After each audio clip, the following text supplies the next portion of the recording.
Good evening, everybody. I've got some soup cooking. Working on a bunch of things today. Chief among them, though, in terms of what I'm excited about, is this bucket of axe heads. Now, some of them are just kind of bruisers. This had the heaviest fiberglass handle that I have ever felt on it. Unbelievable. I'm sure it's Chinesium. No maker's mark, nothing. Probably from the 80s. But that fiberglass handle was a tank. Unbelievable. It's got another maul. This one is a Stanley. Stanley the Manly. We got a 6-pound. I'll probably grind off that mushrooming, and she'll go back to use. It's got a really nice wedge profile. Really nice to have that in a maul, actually. So that one's worth hanging around.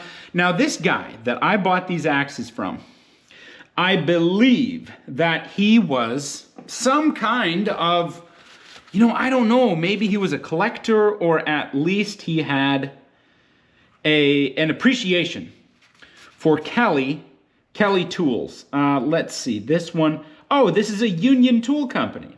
Oh, okay. I saw Charleston, West Virginia, and I just assumed that this was going to be a Kelly, but actually it's a Union Tool Company. This eye is cracked all the way down there.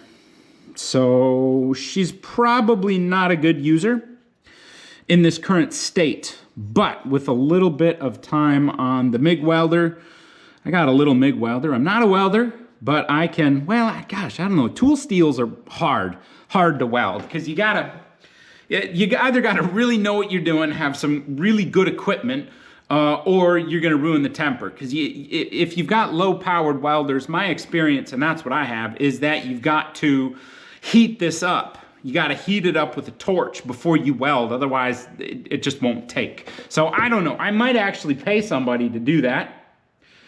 We'll see. If I can get it done for 40, 50 bucks, it might be kind of interesting. Now, this, I believe, is an Adze. I believe it's an Adze. I have been burned in the past buying what I thought was an Adze, but it ended up being a hoe. This, to me, has all of the hallmarks of an Adze, though. It's super wide and super long. This is a crazy long, got some chunkiness in there. Super, super long Adze. I'm gonna put this in the rust bath again. So I'm trying to just scrape off all the loose junk. Couple things make me think this is an Adze. Number one, it has a tapered pull. A tapered pull is a really good indication. It's not foolproof, but it's a good indication that somebody put some thought, some work, some effort, time, money, material into making this thing, okay? That's why you'd taper the pull. The second reason is it's got some kind of a scratching stamp. Not a stamp. Somebody engraved, scratched in K, and then I think 2. So I don't know if that's KII, KLL. I don't know. This must have been this guy's initials that owned it. So that's a real good sign. Now it finally has a stamp. Now it says hack something, HACK. I don't know. I'm hoping that I can get the rest of it based off of taking all that rust off and just seeing. I have a brush around here somewhere. Where did that go? I don't like to use a harsh, kind of stiff steel brush. Oh, there we go. So we got something there.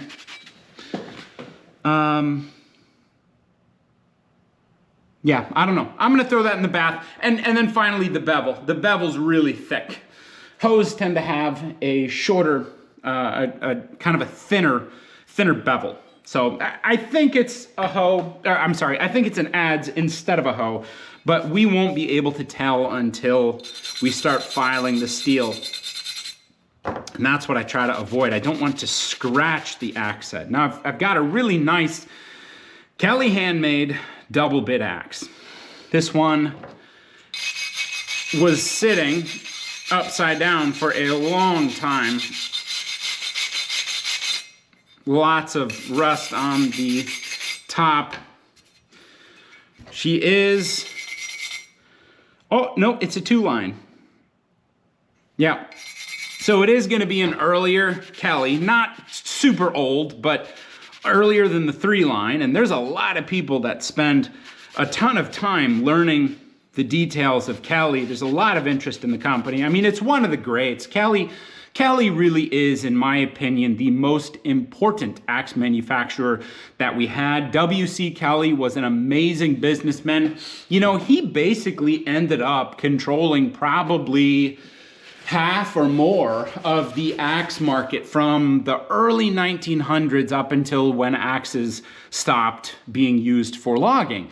He purchased the American Axe and Tool Company. He kind of did it secretly. He did it quietly. So he bought the American Axe and Tool Company. He ended up becoming the controlling shareholder in AA&T, I think by the 1920s, but he might have been a significant shareholder far longer than that. And so he ended up absorbing the American Axe and Tool Company into Kelly Axe Works, and then they were it. They were like the only game in town. You know, I guess you had Collins for a little bit.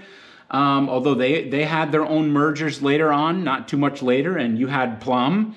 But I mean, Kelly was kind of it. Kelly was sort of the last man standing. Now today, of course, the real last man standing is Council Tool, at least for American axe companies, because they continued manufacturing all throughout the time period when everybody else was getting absorbed or selling off to foreign interests. It was Council Tool has maintained ownership by one family from the 1880s all the way up until today, and they make a darn fine product. So if you are interested in that historical aspect, go check out Council Tool. They make all their axes are every bit as good as what they made 100 years ago. All right, this is an Everkeen, which I didn't recognize, and this axe actually took me for a loop. So I saw it's a 2 lines, it's a wedge and 1 line, but I thought it might be 2 lines when I first was looking at it, and I thought, what is that? And I got real confused. This is what really threw me off. It's a Kelly quality, so this is a Kelly. And I'm thinking, man, when did Kelly ever make a stamp like that? When did they use a border? And I couldn't figure it out. I didn't recognize it. Well, I reached out to Axe Yankee on Instagram, and that's what I love about the axe people. They're so willing to help. And he said, man, I recognize it immediately. That is an Everkeen. So this is an Everkeen double bit axe. It's in really nice shape. Really nice axe, nice full bits. Thin side, thick side. So, you know, whoever used it knew what they were doing. So we've got that Everkeen. And finally, I have a flint edge boy's axe. This one's kind of cool. It has a little bit of a funky toe, but not too bad. You know, somebody definitely put a wheel grinder to it. I can see that, but look at that profile. It's pretty chunky, pretty wedgy. I think I'm gonna like this one. I'm gonna flatten this center line. You know, I would rather have a fat center line than a super sunken in toe. Once you've got that toe worn too far back, I mean, it's real rough, because in order to fix it, you have to take off so much steel, and I just hate doing it. So I will take an axe in this condition any day over something with a super worn toe, because all I need to do is flatten out this profile. You can do that with a file. Real easy to do, but this is a wonderfully thick pattern. All these axes have striking damage, you know, so somebody was splitting firewood with them, driving metal wedges, which, you know, there's nothing that'll kill your axe like doing that. Okay, so here's what I'm gonna do. Let me just pour that out. I am going to load this bucket up, and I'm gonna let them soak for another probably day or so. Oh man. All right, I like this one. I like these handmade axes, but boy, oh boy, there's just a lot of, still some crusty, and my evaporust is getting really worn down. Really worn down. I have used it pretty heavily. Let's see if I can get that in there. Am I gonna have enough here? I don't know. And then I can throw my, these are the rings off of my Muller socket wedges.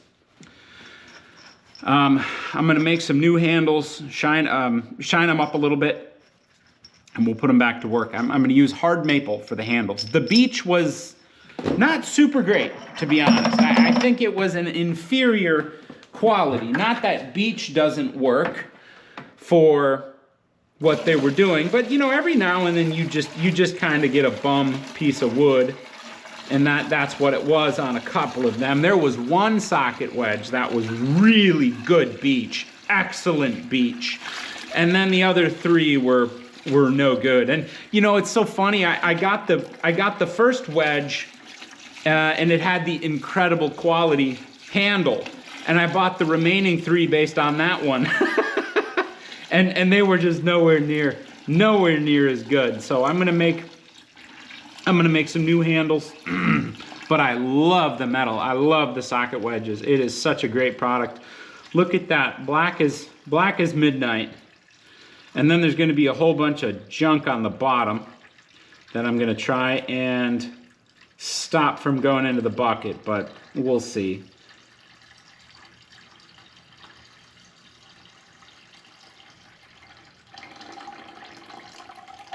Ooh, yeah, look at that sludge. You know, if that came out of your engine when you're changing the oil, wouldn't you just cry?